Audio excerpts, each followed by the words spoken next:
পড়ার পরে দেন আমরা বিগত সালের যে প্রশ্নগুলো আসছিল সেগুলো দেখবো যে কিভাবে আসছে, কোন চ্যাপ্টার থেকে কিভাবে আসছে। এরপর আমরা কোন চ্যাপ্টার বেশি ইম্পর্টেন্ট সেগুলো নিয়ে পড়বো। হ্যাঁ, তো প্রথমে আমরা সব চ্যাপ্টার গুলো শেষ করব। শেষ করে যেহেতু আমাদের এখানে একটা কনস্ট্যান্ট আছে যে 9টা ক্লাসের ভিতর শেষ করতে হবে, তো সুতরাং আমরা এই 9টা ক্লাসের ভিতরে আমরা সবগুলো চ্যাপ্টার গুলো শেষ করব। শেষ করে দেন আমরা এখানে যদিও অনেক বড় বড় সিলেবাস, আমরা চেষ্টা করব কনসাইজ আকারে নিয়ে যতটুকু শর্ট করে আমরা শেষ করতে পারি। তো 9টা ক্লাস শেষ করে দেন আমরা ওই বিগত সালের যে প্রশ্ন আছে এবং কোন কোন চ্যাপ্টার গুলো বেশি ইম্পর্টেন্ট সেইগুলো নিয়ে আমরা পড়ার চেষ্টা করবো আর কি। তো এবং এইখানে একটা কাজ থাকবে প্রত্যেকদিন। আপনাদের একটা গ্রুপ আছে বোধহয় হোয়াটসঅ্যাপে, এই গ্রুপে আমি প্রত্যেকদিন প্রত্যেক চ্যাপ্টার পড়ার পরে আমি অ্যাসাইনমেন্ট দিব। আপনারা নিজেরা কিন্তু সব স্টুডেন্ট হয়ে থাকবেন, এখন এখন কিন্তু কেউ সিনিয়র নাই। যার বয়স যাই হোক না কেন, যে যে ডেজিগনেশনে হোল্ড করেন না কেন, আমার কাছে এখন সবই স্টুডেন্ট। এবং আমি ওই অ্যাসাইনমেন্ট দিব, অ্যাসাইনমেন্টের উত্তর দিবেন। আপনার ভুল হচ্ছে না খারাপ হচ্ছে ওটা দেখে আমি জাজমেন্ট করবো আপনাকে। আপনি পরীক্ষার খাতায় কি লিখবেন না না লিখবেন সেটা আমি এখানে দেখেই বুঝতে পারবো যে আপনার কোথায় ভুল হচ্ছে। যার ভুল হচ্ছে সেটা আমি ধরাই দিব যে ভাই আপনার এখানে এটা ভুল হচ্ছে। এটা আসলে আমার কোনো উপকার হবে না ভাই, আপনার উপকার হবে। ঠিক আছে? এবং এইখানে আমার বলেছে এবিসিএল থেকে 9টা ক্লাস নিতে, আমি আরো 2-1টা ক্লাস ফ্রি অফ কস্টে নিব যদি আপনারা ঠিক মতো সাই দেন। ঠিক মতো সাই না দিলে আমি 9এর ভিতরে শেষ করে দিব। ঠিক আছে?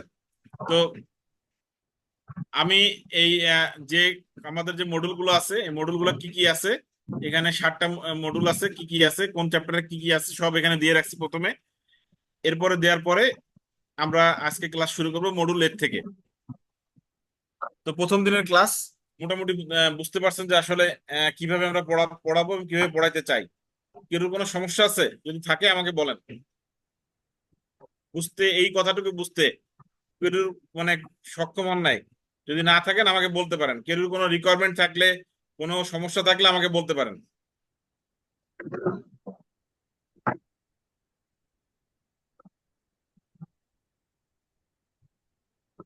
কেউ কোনো সমস্যা নাই বা কোনো রিকোয়ারমেন্টও নাই? মনে হচ্ছে নাই, আগে তো বলেন স্যার। আচ্ছা, তাহলে আমি কন্টিনিউ করলাম। হাসানুজ্জামান কোন ব্যাংকে আছেন? বাংলাদেশ ব্যাংক। বাংলাদেশ ব্যাংকে। আচ্ছা, ওই বাংলাদেশ ব্যাংকেও তো আছে বোধহয় না, ওই যে আহ, দিতে হয় না, ব্যাংকের ডিপ্লোমা লাগে। লাগে তো, আচ্ছা আচ্ছা। সব জায়গায় লাগে। তো আমাদের, আপনি কি 6টায় নিচ্ছেন নাকি? না না না, আমার এই দুটো বাকি আছে। আমি পরীক্ষা একবার দিয়েছিলাম আর পরীক্ষা অ্যাটেন্ড করি নাই। তা লাস্টে আপনার দিকে মনে হলো না না, ঠিক আছে, শেষ করে ফেলি, অবশ্যই ভালো কাজ করছেন। এই নিয়ে আর কি। তো রিক্স রিক্স ম্যানেজমেন্ট নিয়ে পড়ার আগে আমরা রিক্স কাকে বলে তা একটু বোঝার চেষ্টা করি। রিক্স আসলে বেসিক্যালি যে কোনো কিছু নেগেটিভ ইফেক্ট, যে কোনো কিছু নেগেটিভ ইফেক্টটাকেই বেসিক্যালি রিস্ক বলা হয়, মানে ঝুঁকি বলা হয়ে থাকে আর কি। যে কোনো কিছু নেগেটিভ ইফেক্ট। এখন এই যে জিনিসটা, এইটা বিভিন্ন ডিসিশন ইনভেস্টমেন্টের ক্ষেত্রে আমরা যখন শেয়ারের বাই সেল করে থাকি, আমরা কি আসলে জানি যে এটা থেকে কতটুকু আমাদের প্রফিট হবে কি হবে না? আমরা জাস্ট একটা জাজমেন্ট করি যে আসলে এই শেয়ারটা কিনলে আমার এইটুকু লাভ হইতে পারে। তেমনি আমাদের যে ফিনান্সিয়াল গুলো আছে। হাসান ভাই আপনার ওই ভিডিও দেখা যাচ্ছে তো, আপনি যদি একটু ভিডিওটা অফ রাখেন। হ্যাঁ, ভিডিও সব মানে আপনি অফ রাখেন এই কারণে বলতেছি না, মানে আপনার ইসের কারণে না বলতেছি না আর না, কি। ঠিক আছে, আমি খেয়াল করি নাই, সরি। আচ্ছা আচ্ছা ঠিক আছে। হ্যাঁ, তো ভিডিও রাখতে পারেন, সমস্যা নাই। তো আচ্ছা, তো এইখানে ধরেন আমরা যেমন আমি শেয়ারের উদাহরণ দিচ্ছি, তো আমরা শেয়ার কেনার সময় ধরেন একটা ইচ্ছা পোষণ করছি যে এই শেয়ারটা কিনলে আহ, ধরেন আমরা বাজারের সবচেয়ে ভালো শেয়ার কোনটা, স্কোয়ারের। তো আমরা জানি যে স্কোয়ারের শেয়ার কিনলে লাভ হবে না, কোনো লস হবে না কোনোদিনও। তারপরে কিন্তু বাজারের ফ্লাকচুয়েটের কারণে অনেক সময় কিন্তু স্কোয়ার ফার্মার শেয়ারও পড়ে যেতে পারে। যেমন বেক্সিমকোর শেয়ার কিনলে অনেক সময় আগে ধারণা ছিল যে লস হবে না, কিন্তু বেক্সিমকোর তো হঠাৎ করে বিশাল ডাউন খাইছে, তাই না? তো এই যে আনসার্টেনিটি থাকে কোন ইনভেস্টমেন্ট ডিসিশনের ক্ষেত্রে, যে বিভিন্ন আনসার্টেনিটি থাকে, ফিনান্সিয়াল লস হওয়ার পসিবিলিটি থাকে, হ্যাঁ, বিভিন্ন নেগেটিভ ইফেক্ট আসতে পারে, এইটাকে বেসিক্যালি রিস্ক বলে।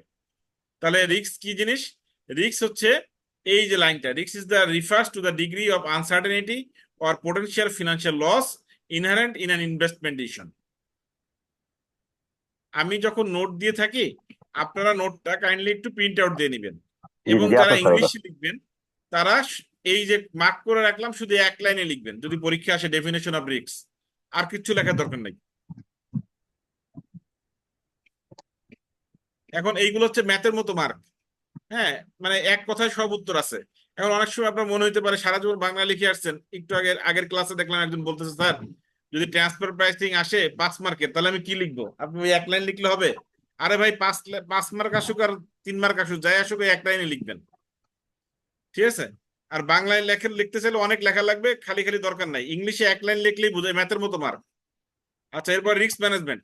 তাহলে আমরা এই যে আমাদের বিভিন্ন আনসার্টেনিটি আসতে পারে, বিভিন্ন ধরনের লস আর পসিবিলিটি থাকতে পারে বিভিন্ন ইনভেস্টমেন্ট ডিসিশনের ক্ষেত্রে, তাহলে আমাদের রিস্ক ম্যানেজমেন্টের ক্ষেত্রে কি করতে হবে? আমাদের কি কি ধরনের রিস্ক আসতে পারে সেগুলো আইডেন্টিফাই করতে হবে, সেগুলো অ্যাসেস করতে হবে, এবং সেগুলো কিভাবে কন্ট্রোল করা যায়, কোন কোন মেজার নিয়ে আমরা সেইগুলোকে কন্ট্রোল করবে। এই যে রিস্ক গুলোকে আইডেন্টিফাই করলাম, অ্যাসেস করলাম, কন্ট্রোল করব, এবং কোন কোন জিনিসগুলো আমাকে এই রিস্ক গুলোকে সিকিউরিটি দিবে, সেইগুলো হচ্ছে বেসিক্যালি রিস্ক ম্যানেজমেন্ট কাজ। তাহলে রিস্ক ম্যানেজমেন্ট কি জিনিস? Risk management is the process of identifying, assessing and controlling financial, legal, strategic security risk to an organization capital and earnings. অর্থাৎ একটা অর্গানাইজেশনের ক্যাপিটাল এবং আর্নিংস এর ক্ষেত্রে যে ধরনের রিস্ক হওয়ার পসিবিলিটি আছে সেগুলোকে আইডেন্টিফাই করা, অ্যাসেস করা, এবং সেগুলোকে কন্ট্রোল করা হচ্ছে রিস্ক ম্যানেজমেন্টের কাজ। ক্লিয়ার? জি স্যার। হাসান ভাই, ক্লিয়ার? ক্লিয়ার। আচ্ছা, এইটা বেসিক্যালি কত ধরনের হইতে পারে? রিস্ক ম্যানেজমেন্ট বিভিন্ন টাইপের হইতে পারে। তো এইটাকে বেসিক্যালি 3 ভাবে ভাগ করা হয়েছে: একটা ফিনান্সিয়াল রিস্ক, একটা অপারেশনাল রিস্ক, একটা হচ্ছে স্ট্র্যাটেজিক রিস্ক। ফিনান্সিয়াল রিস্ক কোনগুলো? আমাদের ব্যাংকের ক্ষেত্রে আমরা যত ধরনের রিস্ক গুলো দেখি, আমাদের ক্রেডিট রিস্ক, আমাদের মার্কেট রিস্ক, আমাদের ইন্টারেস্ট রেট রিস্ক, আমাদের অ্যাসেট লাইবিলিটি রিস্ক, আমাদের প্রোডাক্ট রিস্ক, এই সবগুলো হচ্ছে আমাদের ফিনান্সিয়াল রিস্ক। অর্থাৎ যেগুলো interest rate related, interest rate related যত প্রকার রিস্ক আছে সবগুলো হচ্ছে ফিনান্সিয়াল রিস্ক। অপারেশনাল রিস্ক কোনগুলা? অপারেশনাল রিস্ক হচ্ছে আমাদের ইভেন্ট রিস্ক হইতে পারে, আমাদের টেকনোলজিক্যাল রিস্ক হইতে পারে, আমাদের বিভিন্ন রকম এমপ্লয় রিস্ক হইতে পারে, এমপ্লয়ীদের টার্নওভার রিস্ক হইতে পারে। এই ধরনের রিস্ক গুলোকে বলে, যেগুলো আমাদের এইচআর রিলেটেড রিস্ক এবং টেকনোলজিক্যাল রিলেটেড রিস্ক, এইগুলোকে বলা হচ্ছে অপারেশনাল রিস্ক। স্ট্র্যাটেজিক রিস্ক কোনগুলা? আমাদের ধরেন বাংলাদেশ ব্যাংক থেকে বিভিন্ন, বাংলাদেশ ব্যাংক, আমাদের এনবিআর, আমাদের যে রেগুলেটরি বডি আছে তাদের বিভিন্ন রকম স্ট্যাটিক্স এই আছে, যেমন আমাদের সিআরআর মেনটেন করতে হয়, এসএলআর মেনটেন করতে হয়, আমাদের বিভিন্ন রকম গাইডলাইন ফলো করতে হয়, আমাদের এডি রেশিও মেনটেন করতে হয়, আমাদের রেপো মেনটেন করতে হয়, রিভার্স রেপো মেনটেন করতে হয়, আমাদের এসএলএফ মেনটেন করতে হয়, আমাদের আদার যে ফরেন এক্সচেঞ্জ ডিলিং এর ক্ষেত্রে যে রুলস গুলো আছে সেগুলো ফলো আপ করতে হয়। এই যে বিভিন্ন ধরনের রুলস রেগুলেশন আমাদের ফলো আপ করতে হয়, এবং আমরা যদি এইগুলো সঠিকভাবে ফলো আপ না করতে পারে আমাদের যে লিগাল রিস্কটা আসে, আমাদের যে ইভেন্ট রিস্কটা আসছে, সেগুলোকে বলা হচ্ছে স্ট্র্যাটেজিক রিস্ক। এই 3টা রিস্ক নিয়ে কেউ কোনো সমস্যা আছে? না নেই না, স্যার। সমস্যা নাই। আচ্ছা, তাহলে আমরা এবার আসি অ্যাকচুয়াল রিস্কে। আমাদের ব্যাংকের ক্ষেত্রে আমরা কোন কোন ধরনের রিস্ক ফেস করে থাকি? ব্যাংকের ক্ষেত্রে আমরা কোন কোন ধরনের রিস্ক ফেস করে থাকি? অনেক সময় পরীক্ষা আসতে পারে যে discuss which types of risk faced by the bank. পরীক্ষা আসতে পারে explain different types of risk in case of banks. হ্যাঁ, তো আমরা ব্যাংকের ক্ষেত্রে কি কি ধরনের রিস্ক, এইখানে অনেক রিস্ক আমি দিছি, যত প্রকার রিস্ক ব্যাংক ফেস করতে পারে সবগুলো রিস্ক দিছি, সবগুলো আপনার পরীক্ষায় লেখার দরকার নাই, আমি ইম্পর্টেন্ট গুলো বলে দেবো। কিন্তু এছাড়াও অনেক সময় একটা ডেফিনেশন আসতে পারে, যেমন what do mean by credit risk, what do mean by interest rate risk, what do mean by refinance risk, what do mean by investment risk. এরকম এক একটা পরীক্ষায় আসতে পারে, এই জন্য আমি সবগুলো রিস্ক এখানে নিয়ে আসছি। কিন্তু ব্যাংক কোন কোন কোন ধরনের রিস্ক ফেস করে সেইগুলোর ক্ষেত্রে আসলে সব লেখার দরকার নাই। তো আগে আমরা প্রত্যেকটা সম্পর্কে একটু জানি, তারপরে ওই প্রশ্নের উত্তরটা দিব আর কি। হ্যাঁ, তো ক্রেডিট রিস্ক, আমরা লোন দিলাম কিন্তু লোন ঠিক সময় ফেরত পাইলাম না, তাহলে কি আমাদের এটা একটা রিস্ক অ্যারাইজ হবে না? জি। এটাকে ক্রেডিট রিস্ক বলে। ইন্টারেস্ট রেট রিস্ক, আমরা যে রেটে লাইবিলিটিস ডিপোজিট নিলাম, আমরা যদি সেই ডিপোজিট গুলা ঠিক মতো যদি লোনে না খাটায়, যদি ইন্টারেস্ট না নিয়ে আসতে পারি, তাহলে কি আমাদের ইন্টারেস্ট রেট রিস্ক আসবে না? জি। আমি বুঝাতে পারছি? জি। জি। জি আচ্ছা, স্যার। রিফাইন্যান্সিং রিস্ক, আমরা আমাদের ফান্ড গুলোকে সবসময় আমরা বড় করতেছি, বাংলাদেশ ব্যাংক থেকে ফাইন্যান্স নিয়ে আসতেছি, আমরা বিভিন্ন ব্যাংক থেকে ফান্ড নিয়ে আসতেছি।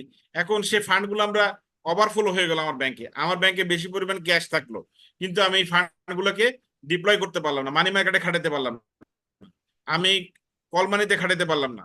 হ্যাঁ, তো সেইগুলোতে আমার রিফাইন্যান্স রিস্ক অ্যারাইজ হবে। রিইনভেস্টমেন্ট রিস্ক, আমি ইনভেস্টমেন্ট থেকে অর্থাৎ আমি লোন দিলাম, কিন্তু লোনের যে টাকা পাইলাম সেই টাকাটা আমি আবার রিইনভেস্ট করতে পারলাম না। লোন থেকে যে টাকাটা পাইলাম সেটা তো আমার রিইনভেস্ট করতে হবে আবার।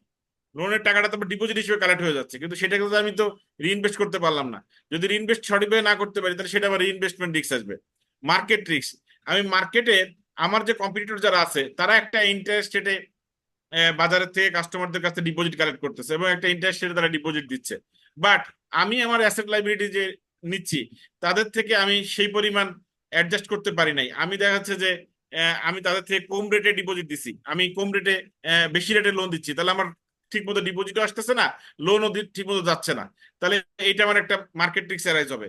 ইনফ্লেশন রিস্ক, আমরা তো যখন মার্কেটে যখন আমরা এই ডিপোজিট দিই এবং লোন দিই, এটাকে আমরা ইচ্ছা মতো দিই? আসলে ইচ্ছা মতো দিই না, কিন্তু এটা গভর্নমেন্ট আমাদের সেট করে দেয় যে আপনি এত থেকে এত দিতে পারবেন।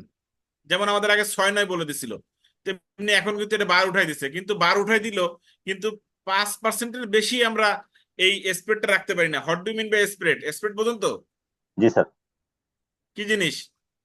আমরা যেটা ডিপোজিট কালেক্ট করি আর আমরা ইনভেস্টমেন্ট দিই, ডিপোজিট কালেক্ট করে আমাদের প্রফিটটা দিই আর ইনভেস্ট করে যে প্রফিটটা পাই, এই দুটোর ডিফারেন্স। এটা ডিফারেন্স হচ্ছে স্প্রেড। Very good. তাই এইটার ক্ষেত্রে তো বাংলাদেশ ব্যাংক বা সেন্ট্রাল ব্যাংক দেখে যে আমরা আসলে কতটুকু পরিমাণ ডিপোজিটের রেট দিলে এবং কতটুকু লোনের রেট দিলে এই ইনফ্লেশন লেভেলটা ঠিক থাকে। যদি কোনো কারণে এটা আপ ডাউন করে এবং ঠিক মতো যদি আমরা মেনটেন না করতে পারি তাহলে আমাদের একটা ইনফ্লেশন বাড়তে পারে, তাহলে এটা একটা ইনফ্লেশন রিস্ক হিসেবে অ্যারাইজ হয়। এরপরে ফরেন এক্সচেঞ্জ রিস্ক, এটা তো আমরা খুব ভালোই বুঝি। ফরেন কারেন্সি ডিলিং এর ক্ষেত্রে আমাদের যে ফরেন কারেন্সি আমরা যে বাই সেল করি সেক্ষেত্রে যদি আমাদের কোনো মিসম্যানেজমেন্ট হয়, যেমন আমি ডলার কিনলাম 78 টাকায়, আর আমি 78 টাকা সেল করতে পারলাম না, আমার $77 সেল করতে লাগলো, তাহলে এই যে $1 আমার প্রতি ডলার পারপাজে আমার এক টাকা যে লস হচ্ছে, এটাকে বলে foreign exchange risk. Liquidity risk, আমি বাজার বাজার আমার যে কাস্টমার যারা আছে তারা আমার কাছে ডিপোজিট রাখছে, কিন্তু আমি ইন টাইমে ডিপোজিট যখন তারা আমার কাছে নিতে আসছে আমি তাদেরকে ডিপোজিট দিতে পারলাম না, তাহলে ডিপোজিট যখন দিতে পারলাম না তাহলে কি মার্কেটে একটা রেপুটেশন লস হবে, যেমন রেপুটেশন রিস্ক হতে পারে, তেমনি একটা লিকুইডিটি রিস্ক অ্যারাইজ হবে এবং মার্কেটে দেখা যাচ্ছে কেউ কাছে টাকা নিতে পারতেছি না এবং তখন দেখা যাচ্ছে আমার অন্য ব্যাংক থেকে টাকা ধার করতে হচ্ছে আরো বেশি ইন্টারেস্ট রেট দিয়ে, তাহলে এইটা একটা লিকুইডিটি মিসম্যাচ হতে পারে, সেটার মানে লিকুইডিটি রিস্ক অ্যারাইজ হতে পারে। অপারেশনাল রিস্ক, আমাদের যে ম্যানেজমেন্ট আছে ম্যানেজমেন্টের ক্ষেত্রে এমপ্লয় টার্নওভার বাড়তে পারে, আমাদের টেকনিক্যাল মিল ম্যানুফ্যাকচার হতে পারে, টেকনোলজিক্যাল ইরোড হতে পারে, তো এই সমস্ত কারণে আমাদের অপারেশনাল রিস্ক অ্যারাইজ হতে পারে। আর্নিং রিস্ক, আমি যে পরিমাণ ডিপোজিট দিচ্ছি এবং লোন দিছি, এই যে একটু আগে বললাম যে আমার স্প্রেড থাকার কথা হচ্ছে মিনিমাম 5%, কিন্তু সেই স্প্রেডটা আমার 5% না থেকে দেখা গেল যে আমার স্প্রেডটা হয়তো আমার কস্ট অফ ডিপোজিট এবং কস্ট অফ ফান্ড যোগ করে আমার টোটাল আসছে 8%, আর আমার লোনের থেকে আমি অ্যাভারেজ পাইছি 9%, অর্থাৎ 1% আমার গ্যাপ আছে। তো দেখা যাচ্ছে 1% যদি গ্যাপ থাকে আমার তো এনপিএল থেকে 4% লস হতে পারে, তাহলে কি আলটিমেটলি আমার নেগেটিভ হবে, তাহলে এটা হচ্ছে আমার আর্নিং রিস্ক। অর্থাৎ আমার যে পরিমাণ লাভ করার কথা ছিল সেই পরিমাণ লাভ যদি আমি না করতে পারি তাহলে আর্নিং রিস্ক হওয়ার পসিবিলিটি থাকতে পারে। কভারেজন রিস্ক বা মানে আমার ফরেন ফরেন যে আমার ট্রেড গুলো হয়ে থাকে, ফরেন যে এলসি ট্রেড বা এক্সপোর্ট ইম্পোর্ট যে ট্রেড গুলো হয়ে থাকে, সেই ট্রেডের সাথে যদি কোনো রকম মিসম্যাচ হয়ে থাকে, ফরেন ট্রেডের ক্ষেত্রে আমরা যে অ্যাকাউন্ট গুলো মেনটেন করে থাকি, নষ্ট অ্যাকাউন্ট, বস্ট অ্যাকাউন্ট, লড়া অ্যাকাউন্ট যে মেনটেন করে থাকি, সেই ক্ষেত্রে যদি আমার মিসম্যাচ হয়ে থাকে, আমার অ্যাকাউন্টে যদি বেশি পরিমাণ অ্যামাউন্ট থাকে এবং সেটাতে যদি আমি কোনো বাই সেল করতে পারি তাহলে আমার কান্ট্রি রিস্ক বা সভারেজন রিস্ক অ্যারাইজ হতে পারে। ইনসলভেন্সি রিস্ক, আমি যে পরিমাণ ফান্ড পেলাম সেই ফান্ডটা যদি আমি ঠিক মতো ডিপ্লয় না করতে পারি তাহলে আমার ইনসলভেন্সি রিস্ক হতে পারে এবং সেই ক্ষেত্রে আমার অ্যাসেট লাইবিলিটি যদি ম্যানেজমেন্ট ঠিক মতো না থাকে, অ্যাসেট লাইবিলিটি মানে সবসময় সমান হওয়ার কথা কিন্তু সমান হইলো না, আমার কোনো কারণে লাইবিলিটি বেশি হয়ে গেলো অ্যাসেটের তুলনায়, তাহলে আমি ফান্ডটা ঠিক মতো ডিপ্লয় করতে পারলাম না, সেটাকে বলা হচ্ছে ইনসলভেন্সি রিস্ক। যেমন এখানে একটা উদাহরণ দেওয়া আছে, আমরা জানি অ্যাসেট সমান সমান লাইবিলিটি প্লাস ওনার্স ইকুইটি। তো অ্যাসেট আমার হইলো হচ্ছে 100 টাকা এবং দেখেন দুইটা উদাহরণ দেওয়া আছে, একটা ব্যাংকের অ্যাসেট 100 টাকা এবং লাইবিলিটি 80 টাকা আর ইকুইটি মানে মালিক পক্ষের টাকা হচ্ছে 20 টাকা, এবং ঠিক আরেকটা ব্যাংকের অ্যাসেট 100 টাকা, লাইবিলিটি 70 টাকা এবং মালিক পক্ষের টাকা হচ্ছে 30 টাকা, তাহলে সেই ব্যাংক টু কে বলা হচ্ছে এক থেকে ভালো। কেন বলা হচ্ছে বলেন তো? মালিকের টাকা বেশি, রিস্ক কম। কারণ মালিক পক্ষের টাকা বেশি। অর্থাৎ জি এই লাইবিলিটি ব্যাংক কম। বেশি করে টাকা যে লাভ করছিল তার থেকে রিটেন আর্নিংসে বেশি রাখতে পারছে, এবং তার থেকে সে রিটেন আর্নিংসে টাকা ধরে রাখছে এবং তার রিজার্ভ ফান্ড বেশি। এই এই ব্যাংকের মালিক পক্ষের টাকা বেশি, তাহলে লস হলো সেই ব্যাংক কাভার দিতে পারবে। এই জন্য আমার সেই ব্যাংকের ইনসলভেন্সি মানে সেই ব্যাংক বন্ধ হওয়ার উপক্রম হবে না, এই জন্য এই ব্যাংকটা ভালো।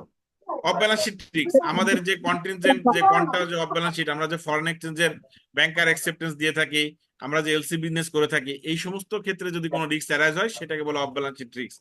টেকনোলজিক্যাল রিস্ক, আমরা যে সমস্ত সফটওয়্যার ইউজ করে থাকি, এই সফটওয়্যার রিলেটেড যদি আমাদের ডিজাস্টার হয়ে থাকে, কোনো রকম ডিজাস্টার হয়ে থাকে, সেটাকে বলে টেকনোলজিক্যাল রিস্ক।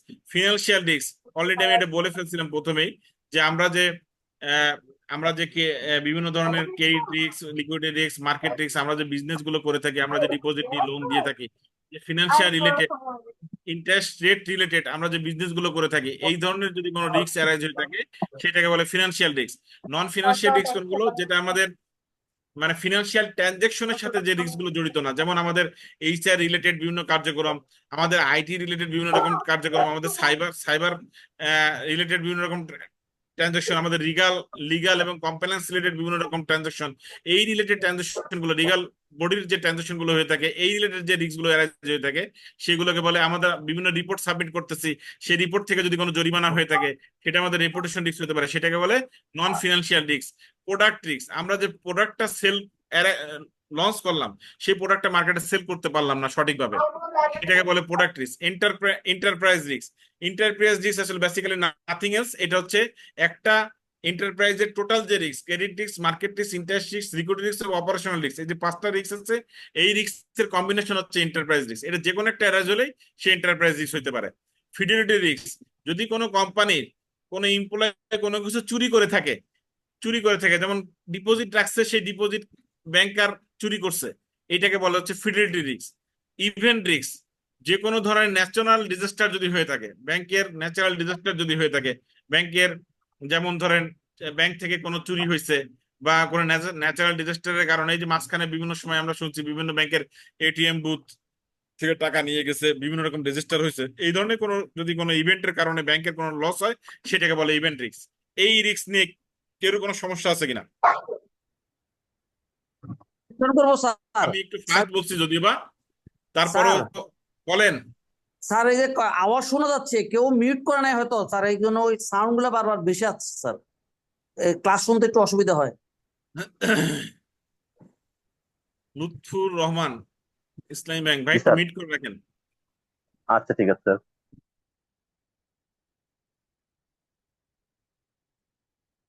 হ্যাঁ, আচ্ছা, এতক্ষণ ধরে যে রিস্ক গুলো বললাম, কেউ কোনো সমস্যা আছে? না স্যার, আলহামদুলিল্লাহ সমস্যা নাই স্যার।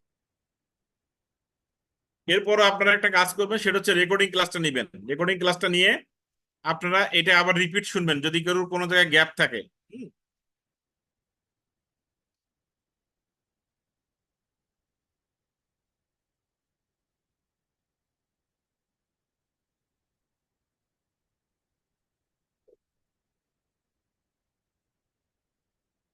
আচ্ছা, এখন যদি পরীক্ষা আসে, discuss which types of risk faced by bank, তাহলে কি লিখবো? এগুলো একটু মার্ক করে রাখেন। হ্যাঁ, এখান থেকে কোনটা কোনটা লিখবো? আমরা ক্রেডিট রিস্ক লিখবো, ইন্টারেস্ট রিস্ক লিখবো, রিফাইন্যান্সিং রিস্ক লিখবো, রিইনভেস্টমেন্ট রিস্ক লিখবো, মার্কেট রিস্ক লিখবো, ফরেন এক্সচেঞ্জ রিস্ক লিখবো, লিকুইডিটি রিস্ক লিখবো, অপারেশনাল রিস্ক লিখবো, আর্নিং রিস্ক লিখবো, ইনসলভেন্সি রিস্ক লিখবো, অফ ব্যালেন্স শিট রিস্ক লিখবো, আর হচ্ছে ফিনান্সিয়াল রিস্ক লিখবো।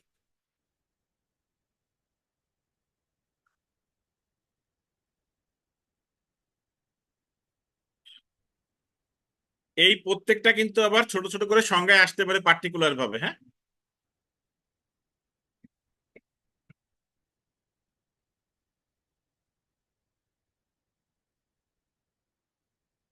আচ্ছা, এরপরে সবাই লিখছেন? লুৎফুল ভাই লিখছেন? একটু রিস্ক গুলো স্যার একটু বলতেন স্যার, একটু ভালো হইতো স্যার। হ্যাঁ, আবার স্যার একটু রিপিট করলে ভালো হবে। আবার রিপিট করবো, আচ্ছা। 1 থেকে 5, credit risk, interest risk, refinance, reinvestment, market risk. 1 থেকে 5, foreign exchange, liquidity, operational earning, insolvency, off balance sheet, financial risk.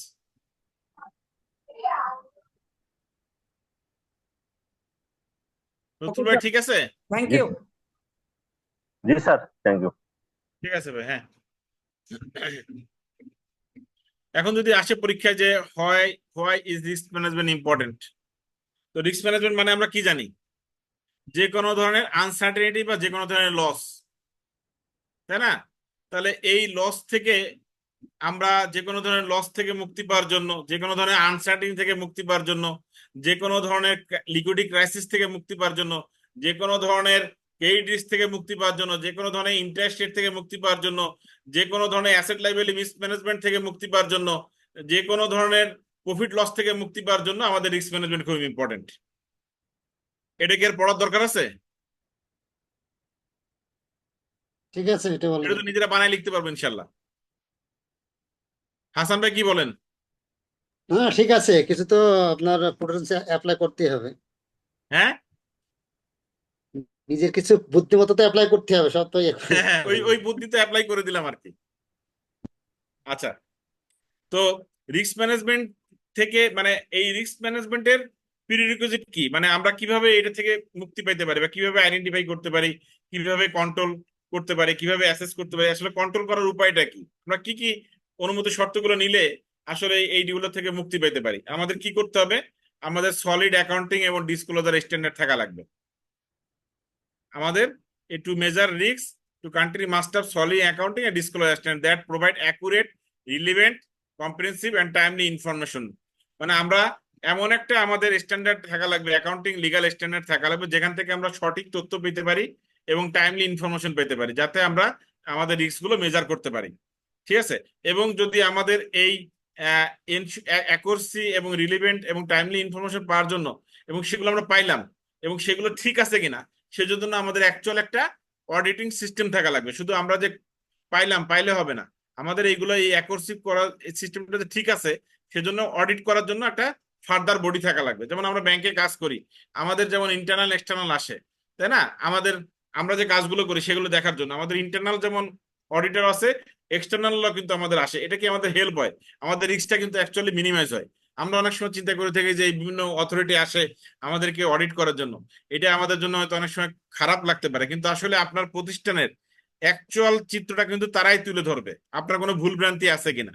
সুতরাং এটাতে কি হয়, অ্যাকচুয়ালি আপনার রিস্কটা মিনিমাইজ হয়।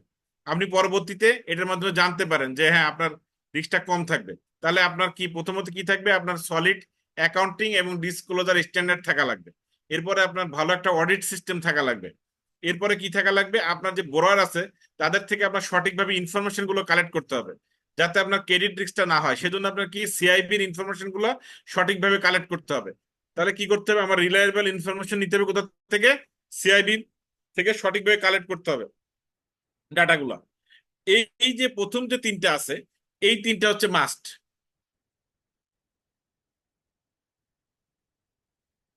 এই তিনটা হচ্ছে মাস্ট। এরপরে বাকিগুলো আপনি মনের মাধুরী মিশে লেখার চেষ্টা করবেন, নিজের মতো করে পড়বেন এবং নিজের মনে মনে লিখবেন। এই তিনটা লিখবেন পরীক্ষায়, যে রিস্ক ম্যানেজমেন্টের প্রিরিকুইজিট কি, মানে কিভাবে মিনিমাইজ করা যায়। ঠিক আছে? এই তিনটা থেকে লেখার পরে বাকিগুলো আপনি নিজের মতো করে লিখবেন। আমি কি বুঝাইতে পারছি? জি হ্যাঁ বুঝছি। জি জি, আচ্ছা, বুঝতে পারছি। Clear sir. মানে ওই তিনটা যেন থাকে। হুম। পরীক্ষা অনেক সময় এসে থাকতে পারে business line from risk management perspective. Risk management পার্সপেক্টিভে আপনি বিজনেস লাইনটা আলোচনা করুন। Discuss the business line from risk management perspective. Discuss the business line from risk management perspective. তো আমাদের বিজনেস লাইন ব্যাংকিং এর ক্ষেত্রে বেসিক্যালি হচ্ছে 3 প্রকার। আমরা যে বিজনেস গুলো করে থাকি ব্যাংকিং বিজনেসে, এটা হচ্ছে বেসিক্যালি 3 প্রকার। একটা হচ্ছে ব্যাংকিং বুক, যেটা আমরা রেগুলার বিজনেস করে থাকি। আমরা যে রেগুলার যে জেনারেল ব্যাংকিং, ক্রেডিট বিজনেস করে থাকি, সেটা হচ্ছে আমাদের ব্যাংকিং বুক বলে থাকে। একটা ট্রেডিং বুক, যেটা আমরা ট্রেজারি বিল বন্ড এবং শেয়ার বিজনেস করে থাকি, যেটার মাধ্যমে সেটাকে বলে ট্রেডিং বুক। আর একটা হচ্ছে অফ ব্যালেন্স শিট এক্সপোজার, যেটা আমরা ফরেন কারেন্সি রিলেটেড বা আমাদের এক্সপোর্ট ইম্পোর্ট বিজনেস রিলেটেড যে বিজনেস গুলো করে থাকে, সেটা হচ্ছে of balance sheet exposure.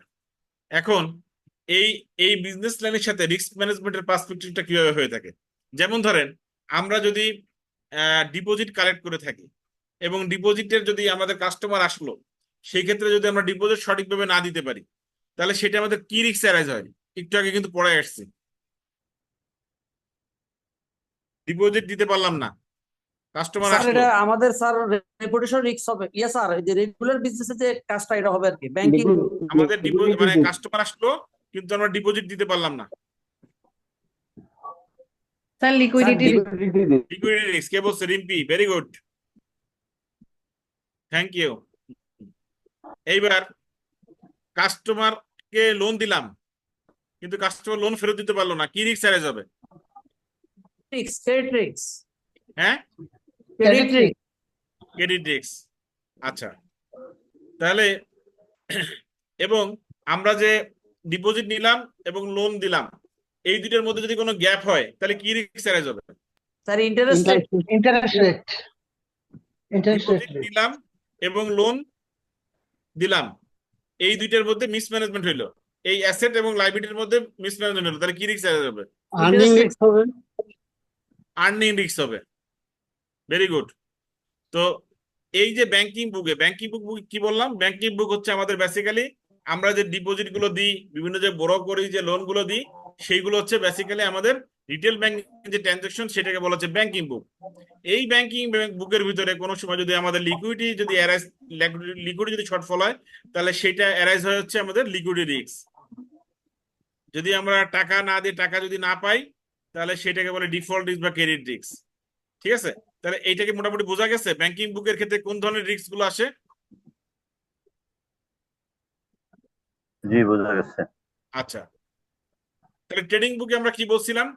Trading বুক হচ্ছে আমাদের ট্রেজারি বিল বন্ড রিলেটেড যে ট্রানজাকশন গুলো হয়ে থাকে, ট্রেজারি বিল বন্ড রিলেটেড এবং শেয়ার রিলেটেড যে ট্রানজাকশন গুলো হয়ে থাকে। তো ট্রেজারি বিল বন্ড, এইটা কে ইস্যু করে থাকে? এই বিল বন্ডটা কে ইস্যু করে? গভর্নমেন্ট আগের ক্লাসে পড়াইছিলাম, সেন্ট্রাল ব্যাংক করে। সেন্ট্রাল ব্যাংক ইস্যু করে। কার কার জন্য করে এটা? স্যার এটা বেসিক্যালি স্যার, এটা গভর্নমেন্ট যখন ফান্ডটা নেয়, বা গভর্নমেন্ট যদি কোনো কারণে ফান্ড প্রয়োজন হয়, হ্যাঁ তখনই সেন্ট্রাল ইস্যু করে। সেটা প্রায় ব্যাংকও কিনতে পারে, কোনো ব্যক্তিও কিনতে পারে। হ্যাঁ, সেটা বেসিক্যালি ব্যাংকই কেনে, ব্যাংকের মাধ্যমে ব্যক্তিরা কেনে। ব্যক্তিকে আচ্ছা, রাইট স্যার। এরপরে হচ্ছে যে শেয়ারের যে মার্কেটে যে ট্রেডটা হয়, এটা কোথায় হয়ে থাকে? এই শেয়ারটা কি বাইসেল যে কেউ করতে পারে না? পাবলিক করতে পারে না? সেকেন্ডারি মার্কেটে। এটা তো ব্যাংকও কিনতে পারে নাকি? জি জি।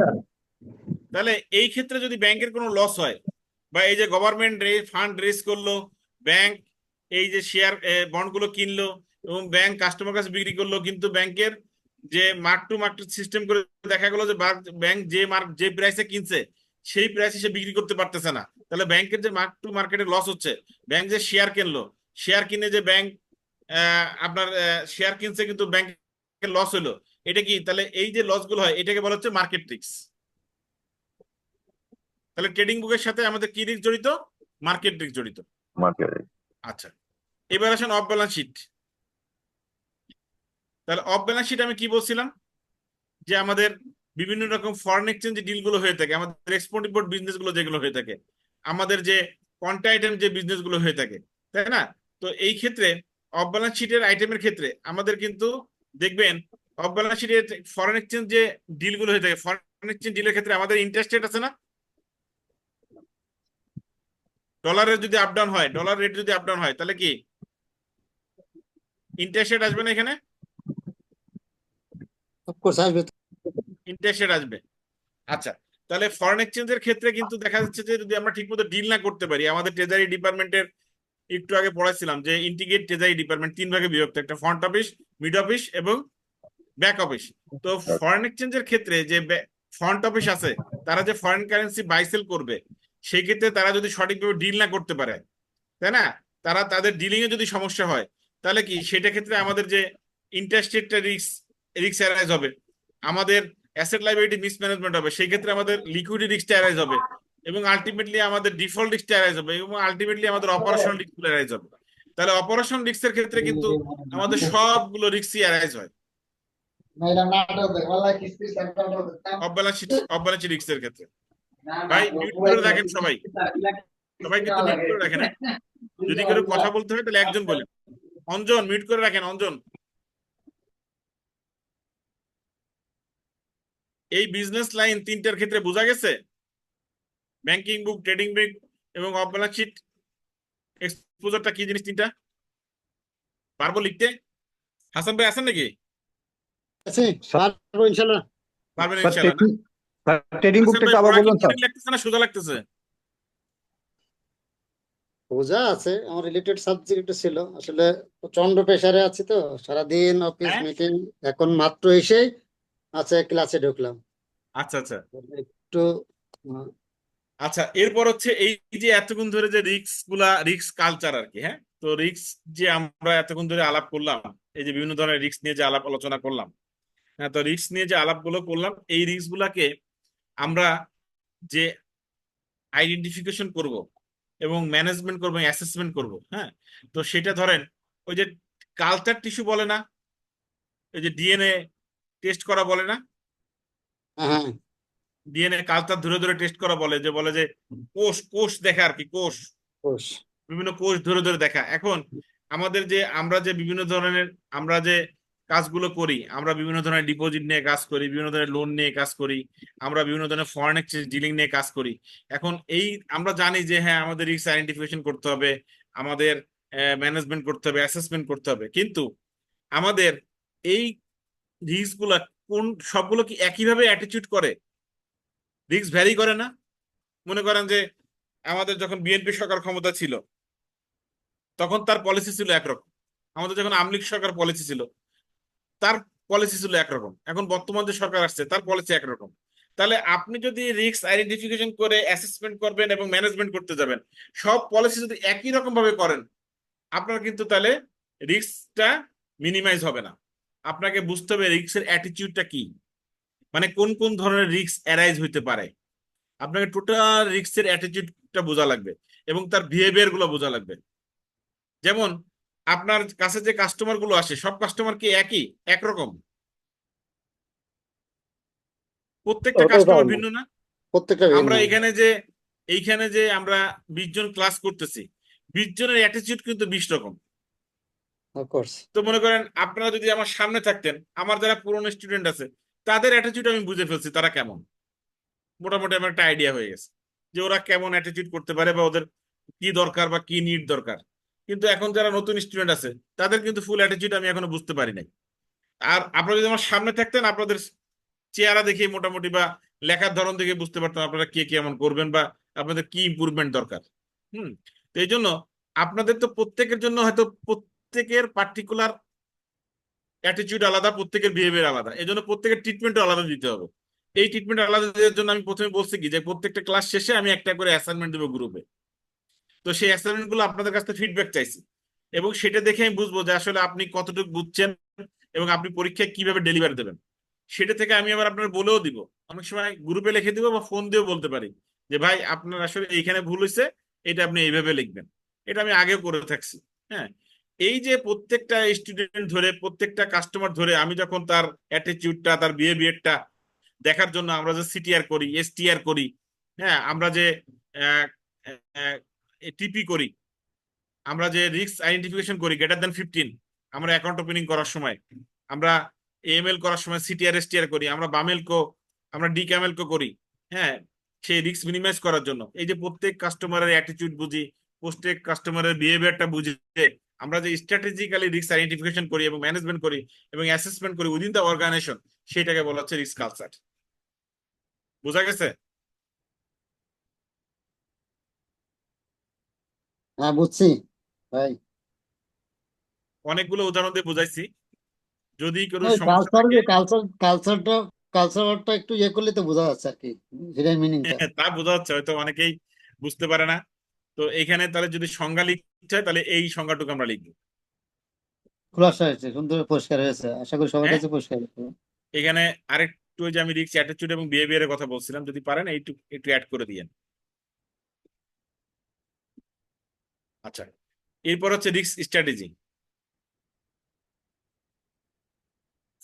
তো আমরা এই যে রিস্ক কালচার করব, রিস্ক কালচার করতে গেলে তো আসলে রিস্ক অ্যাটিটিউড বিহেভিয়ার বুঝলাম, রিস্ক আইডেন্টিফিকেশন করব, মানে আমরা ম্যানেজমেন্ট করব, অ্যাসেসমেন্ট করব, কিন্তু আমাদের তো এইগুলো করতে গেলে বিভিন্ন একটা মিশন বা ভিশন থাকা লাগবে, তাই না? তো মিশন ভিশন করার ক্ষেত্রে আমাদের বিভিন্ন রকম কেস টু কেস করা লাগে। যেমন আমরা কি করব, আমাদের শর্ট টার্ম গোল নিব, আমরা লং টার্ম গোল নিব, মিড টার্ম গোল নিব। আমাদের অবজেক্টিভটাকে আমরা বিভিন্ন ভাবে প্ল্যান করি। আমরা যেমন আমাদের প্রত্যেক বছরে আমরা একটা বাজেট করে থাকি ব্যাংকের ক্ষেত্রে। আমরা প্ল্যান করি যে আমরা এই পরিমাণ ডিপোজিট কালেক্ট করব, এই পরিমাণ লোন নিব, এই পরিমাণ ইম্পোর্ট বিজনেস করব, এই পরিমাণ এক্সপোর্ট বিজনেস করব, এই পরিমাণ গ্যারান্টি বিজনেস করব, দেন অ্যাকচুয়ালি আমরা এই পরিমাণ প্রফিট আর্ন করতে পারবো। এই যে 5টা বিজনেস লাইনের মাধ্যমে আমরা প্রফিটটা আর্ন করি, সেই ক্ষেত্রে কি আমরা একটা প্ল্যান করে থাকি। আমরা 5 ইয়ার্স বিজনেস প্ল্যান করে থাকি, আমরা 5 ইয়ার্স ক্যাপিটাল প্ল্যান করে থাকি, এবং সেক্ষেত্রে আমরা short term goal, mid term goal এবং লং টার্ম গোল করে থাকি। এই যে আমরা একটা জিনিস অ্যাচিভমেন্ট করার জন্য, আমরা একটা প্রফিট অ্যাচিভমেন্ট করার জন্য, আমরা একটা আহ, আমরা একটা ক্যাপিটাল প্ল্যান অ্যাচিভমেন্ট করার জন্য আমরা যে ছোট ছোট স্ট্র্যাটেজি নিয়ে থাকি, short term, mid term, long term objective নিয়ে থাকি, এইটাকে বলা হচ্ছে স্ট্র্যাটেজি। এটাকে বলা হচ্ছে ব্যাংক স্ট্র্যাটেজি। এই ব্যাংক স্ট্র্যাটেজির সাথে যখন আমরা রিস্ক স্ট্র্যাটেজি গুলো অ্যাড করবো, রিস্কের স্ট্র্যাটেজি অ্যাড করবো, রিস্কের প্রোফাইল গুলো নিয়ে আমরা বসবো, এবং আমাদের স্ট্র্যাটেজিক প্ল্যানের ভিতরে যখন রিস্ক গুলো অ্যাড করে নিব, তখন সেটাকে বলা হচ্ছে রিস্ক স্ট্র্যাটেজি। এবং এই স্ট্র্যাটেজি ম্যানেজ করার জন্য আমাদের বেশ কিছু পয়েন্ট ফলো আপ করতে হয়। সেই পয়েন্টগুলো কি কি ফলো আপ করতে হয়? যেমন আমাদেরকে পেস্ট অ্যানালাইসিস করতে হয়। পেস্ট অ্যানালাইসিস কি? আমাদের পলিটিক্যাল, ইকোনমিক, সোশ্যাল টেকনোলজি গুলো কেমন থাকবে সেই সময়। আমাদের শর্ট অ্যানালাইসিস করতে হয়, আমাদের কি স্ট্রেংথ আছে, কি উইকনেস আছে, আমাদের কি অপরচুনিটি আছে, এবং কি থ্রেট থাকতে পারে, কারা আমাদের কম্পিটিটর, আমাদের আসলে অ্যাকচুয়াল গোল কি, আমাদের অবজেক্টিভটা কি, আমাদের কর্পোরেটের গভর্নেন্স কি থাকা উচিত, আমাদের কি কি কমপ্লায়েন্স করতে হবে, লস রেগুলেশন গুলো কি কি মেনটেন করতে হবে, আমাদের অপারেটিং এক্সপেন্স আসলে কতটুকু থাকা উচিত, আমাদের নন পারফর্মিং লোন কতটুকু থাকা উচিত, আমরা কিভাবে আমাদের এনপিএল গুলো রিকভারি করব, হ্যাঁ, আমাদের কস্ট অফ ফান্ড এর গ্রোথ কতটুকু, বা আমাদের আসলে গত বছর কত ছিল, এই বছরের গ্রোথ কতটুকু, আমরা লেন্ডিং গ্রোথ কতটুকু। এই পয়েন্টগুলোর মাধ্যমে আমরা স্ট্র্যাটেজি প্ল্যান করে আমাদের রিস্ক স্ট্র্যাটেজি সেট করব। এইটা আমরা short term, mid term, long টার্মে সেট করব। ক্লিয়ার লুৎফুল ভাই? জি স্যার। জি স্যার বলেন না, আমারও প্রয়োজন বলতে আবার কোশ্চেন করেন। ঠিক আছে, না না, ঠিক আছে স্যার। ঠিক আছে, হ্যাঁ। আচ্ছা, এরপর হচ্ছে risk adviser and risk solvency আর কি। হ্যাঁ, আমরা রিস্ক অ্যাডভাইজার কি, আসলে আমরা যে আমাদের যে রিস্ক ম্যানেজমেন্ট আছে, এবং রিস্ক ম্যানেজমেন্টের মাধ্যমে আমরা কতটুকু রিস্ক আসলে নিতে পারবো, কতটুকু আমাদের প্রোডাক্ট গুলো রিস্ক অ্যাবজর্ব করতে পারবে, সেটাকে বলে হচ্ছে রিস্ক অ্যাডভাইজার। আমরা রিস্ক ম্যানেজমেন্টের ক্ষেত্রে বিভিন্ন স্ট্র্যাটেজি নিয়ে থাকি, বিভিন্ন স্ট্র্যাটেজি অ্যাডভাইজার নিয়ে থাকি, এবং আমাদের প্রোডাক্ট গুলো আসলে কতটুকু ফেস করতে পারবে এবং কতটুকু নিতে পারবে, সেটাকে বলে রিস্ক অ্যাডভাইজার। অনেক সময় এটাকে রিস্ক অ্যাপিটাইটও বলে থাকে, অ্যাপিটাইটও অনেক সময় বলে থাকে। হুম। আর সলভেন্সি হচ্ছে যে আমরা ধরেন আমাদের যে ক্যাপিটাল আছে, ক্যাপিটালের থেকে আনএক্সপেক্টেড যে লস হয়, সেটা যদি আমরা অ্যাবজর্ব করতে পারি যতটুকু, সেটাকে বলা হচ্ছে সলভেন্সি। এটা আপনাদের বেশি ইম্পর্টেন্ট না, তারপরে যদি কোনো সময় সংজ্ঞা ছোট আকারে এসে থাকে, এই জন্য দিয়ে রাখছি আর কি। যদি সংজ্ঞা আকারে পড়তে চান, ফার্স্ট লাইনটা পড়েন, এই একটা লাইন পড়েন। অঞ্জন কি আগের স্টুডেন্ট আমার? Anjan Kumar Majumdar Yes, sir. Very আগের recently. স্টুডেন্ট? Yes. আচ্ছা আচ্ছা। অঞ্জন জন কোন ব্যাংকে আছেন ভাই? Uttara. উত্তর ব্যাংক। Uttara Bank. আপনি কি একটু শুকাইছেন নাকি? না একটু স্যার, শুকাইছেন? এরকম হয়েছে। আচ্ছা, সলভেন্সির ক্ষেত্রে এই ফার্স্ট লাইনটা, হ্যাঁ, একটা লাইন। আচ্ছা, রিস্ক অ্যাপিটাইট অলরেডি আমি বলে ফেলছি যদিও বা, তারপর আরেকবার বলি। রিস্ক অ্যাপিটাইটটা হচ্ছে আমাদের যে রিস্ক, আমরা ওই যে অ্যাপিটাইজার শুনি না, যে চাইনিজ খাইতে গেলে আমরা স্যুপ খাই না, ওই যে বলি না যে আমরা অ্যাপিটাইজার খাই, একটু ভাই আগে একটু স্যুপ দেন, একটু অন্তন দেন, হ্যাঁ, এই এইটা হচ্ছে সেই অ্যাপিটাইজার আর কি। রিস্কের ক্ষেত্রে আমরা যে স্ট্র্যাটেজি গুলো নিলাম, হ্যাঁ, আমরা যে ফিলোসফি গুলো গ্রহণ করলাম, সেইগুলোর ক্ষেত্রে আমরা যে ডিসিশন গুলো নিব, সেটার ক্ষেত্রে আসলে আমাদের রিস্ক কালচারটা কি হওয়া উচিত, আমাদের অপারেটিং স্টাইলটা কিভাবে হওয়া উচিত, আমাদের ডিসিশন মেকিংটা কি হওয়া উচিত। মানে রিস্ক স্ট্র্যাটেজি গ্রহণ করার আগে আমাদের যে আমাদের রিস্ক কালচার কেমন হওয়া উচিত, আমাদের ডিসিশন মেকিং গুলো কেমন হওয়া উচিত, আমাদের অপারেটিং স্টাইলটা কেমন হওয়া উচিত, সেটাকে বলা হচ্ছে রিস্ক অ্যাপিটাইট। অর্থাৎ মেইন কোর্স খাওয়ার আগে, মানে চাইনিজের এই ফ্রাইড রাইসের চিকেন টিকেন খাওয়ার আগে আগে সুপার অন্তন খেয়ে বসবো যে আসলে আমার এই যে স্ট্র্যাটেজি গুলো নিচ্ছি এইগুলো আসলে ঠিক আছে কিনা, এই ডিসিশন গুলো ঠিক হবে কিনা, আমরা কি শর্ট টাইমে যাব, মিড টাইমে যাব, না লং টাইমে গোলে যাব, কোন অবজেক্টিভ গুলো, কোন স্ট্র্যাটেজি গুলো আমরা নিব, সেটা হচ্ছে বেসিক্যালি আমাদের রিস্ক অ্যাপিটাইট। অর্থাৎ যেটা রিস্ক কালচার, অপারেটিং স্টাইল এবং ডিসিশন মেকিং, আমরা আসলে কোন স্ট্র্যাটেজিটা গ্রহণ করব, হ্যাঁ, কোন স্ট্র্যাটেজিটা গ্রহণ করব। Risk appetite reflects the risk management philosophy that a board wants the organization to adopt in terms influence its risk culture, operating style and decision making. Lutfur ভাই বোঝা গেল মোটামুটি জি মনে স্যার, হয়? বোঝা গেল মোটামুটি। জি স্যার। লুৎফুর ভাই আসলে সব জি স্যার বলে। সামি বলেন, জাহাঙ্গীর ভাই বলেন, কি বুঝলেন?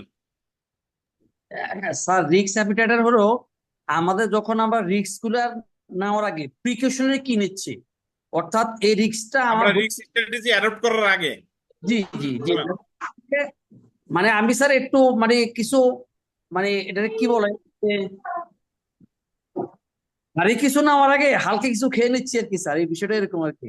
সেই হালকা কিছু কি কি হইতে পারে? মানে রিস্ক স্ট্র্যাটেজি নেওয়ার আগে আমরা যে রিস্ক কালচারটা করব, জি স্যার। রিস্কটাকে আইডেন্টিফাই করব, অ্যাসেসমেন্ট করব, এবং সেটাকে রিস্ক কালচার বলে, এবং সেটা আমরা অপারেট করব কিভাবে, এবং কোন কোন ডিসিশন গুলো আমরা নিলে আসলে আমাদের জন্য ভালো হয়, সেটা হচ্ছে আসলে রিস্ক অ্যাপিটাইট। যেমন ধরেন, আমি পাবলিকের টাকা নিচ্ছি, আমার যে ব্যাংক টাকা আমার যে পাবলিক টাকা দিচ্ছে, আমাকে বিভিন্ন টাকা ডিপোজিট রাখতেছে, আমার বিশ্বাস করে টাকা দিচ্ছে না, আমি কি এটার কি লস করব? না, পাবলিক মানি লস করা যাবে না স্যার। পাবলিক মানি লস করা যাবে? না স্যার, করা যাবে না, আমরা তো স্যার করা করা যাবে যাবে না। না। তাহলে যদি লাস না করা যায়, তাহলে আমাকে সেইভাবে ডিসিশন নিতে হবে, সেইভাবে ইনভেস্ট করতে হবে, তাই না? তাহলে আমাকে সেইভাবে এই যে ডিসিশন নিতে হবে, সেই ক্ষেত্রে কি করতে হবে, আমাকে আমার যে ইথিক্যাল স্ট্যান্ডার্ড গুলো আছে সেগুলো সঠিকভাবে ফলো করতে হবে, আমার যে রেগুলেটরি বডির যে অব্লিগেশন আছে সেগুলোকে এনশিওর করতে হবে, কমপ্লায়েন্স গুলো এনশিওর করতে হবে। এই যে দেখেন, খুব ভালো একটা পয়েন্ট, যে avoiding losses when investing public মানি, অন্যতম একটা risk appetite. Ensure compliance with legal and regulatory obligation.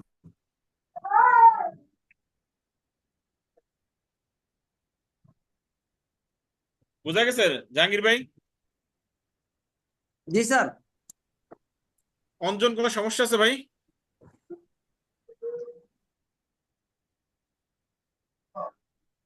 Anjan? হ্যাঁ স্যার, বুঝতে পারতেছি স্যার। আচ্ছা, তাহলে আমাদের রিস্ক অ্যাপিটাইটের কোন কোন জিনিসগুলো আমাদের ফলো আপ করতে হবে, মানে আমাদের কি কি ফলো আপ করলে পরে আমরা কোন কোন ফ্রেমওয়ার্ক গুলো যদি কনসিডার করি। একটু জাস্ট এ মিনিট, হ্যাঁ, একটু একটু লাইন থেকে আপনার।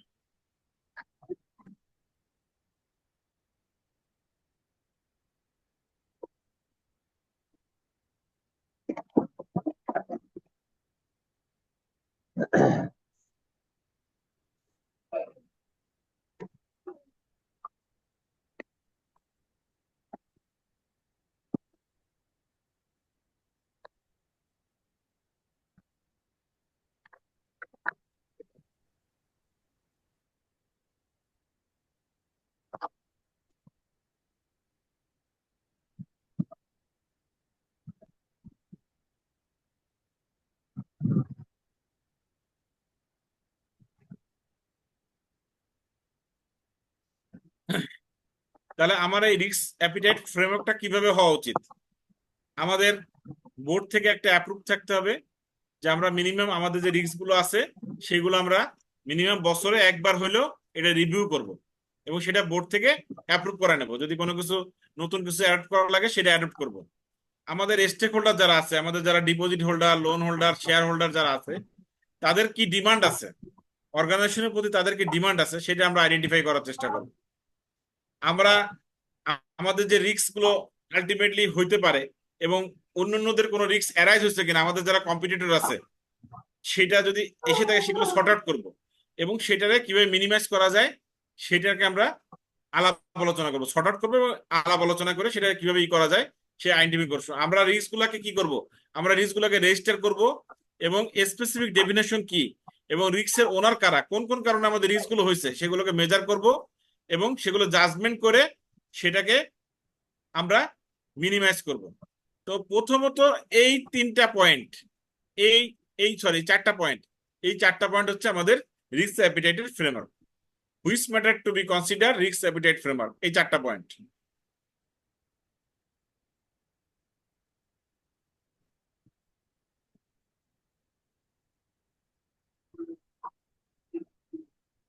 পরীক্ষায় অনেক সময় আসতে পারে, what do you mean by risk appetite and risk tolerance.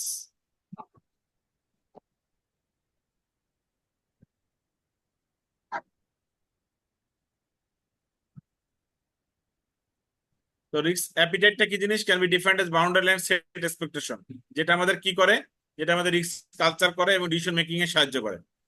R risk টলারেন্সটা কি? রিস্ক টলারেন্স হচ্ছে আমরা কোন পর্যন্ত রিস্ক নিতে পারবো, কোন পর্যন্ত আমাদের গ্রহণ করার সক্ষমতা আছে, সেটা বিভিন্ন ওয়েতে আমরা যে জানি স্ট্র্যাটেজি ডিসিশন গুলো নিই সেটা। রিস্ক অ্যাপিটাইট কি করে? আমাদের রিস্ক ডিসক্রাইব করে the risk taking that management deems acceptable in organisation. আমরা যে ম্যানেজমেন্টের মাধ্যমে আমরা রিভিউ করব এবং অ্যাডপ্ট করব, অ্যানুয়ালি আমরা রিভিউ করব। আর রিস্ক টলারেন্স হচ্ছে আমরা সংক্ষিপ্ত আকারে কতটুক আমাদের পারফরমেন্সে আঘাত করতে পারে, কতটুক আমাদের পর্যন্ত যাইতে পারে, সেটা আমরা জাজমেন্ট করি রিস্ক টলারেন্সের মাধ্যমে। আর লাস্টের এইটা, এটা একটা রিটেন ডকুমেন্ট যেটা রিস্ক ডিসিশনের ক্ষেত্রে ম্যানেজমেন্টের কাছে দিতে হয়। আর এটা কোনো রিটেন ডকুমেন্ট না, এটা সাধারণত ম্যানেজমেন্ট একটা ভাগ করে নেয় যে আমাদের risk tolerance, high risk tolerance এবং লো রিস্ক টলারেন্স, এই দুয়ে ভাগ করে দেয়। যে হাই রিস্ক টলারেন্সটা কি ডিল করে, কতটুকু আমরা নিতে পারবো রিস্ক, আর লো রিস্ক টলারেন্সটা কোম্পানি মিন্স করে যে কোম্পানি আসলে লো রিস্ক টলারেন্সটা এই পর্যন্ত নিতে পারে, মানে দুই ভাবে ভাগ করে। একটা হচ্ছে হাই রিস্ক টলারেন্স, এটা লো রিস্ক টলারেন্স, যেটা কোম্পানি উইলিং টু টেক্স, এই পর্যন্ত সে নিতে পারবে, এই পর্যন্ত নিতে চায়, সেটাকে বলে হাই রিস্ক টলারেন্স।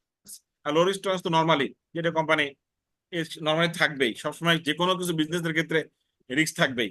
1, 2 এবং 5, 1, 2 এবং 5, এই তিনটা পরীক্ষা লিখবেন।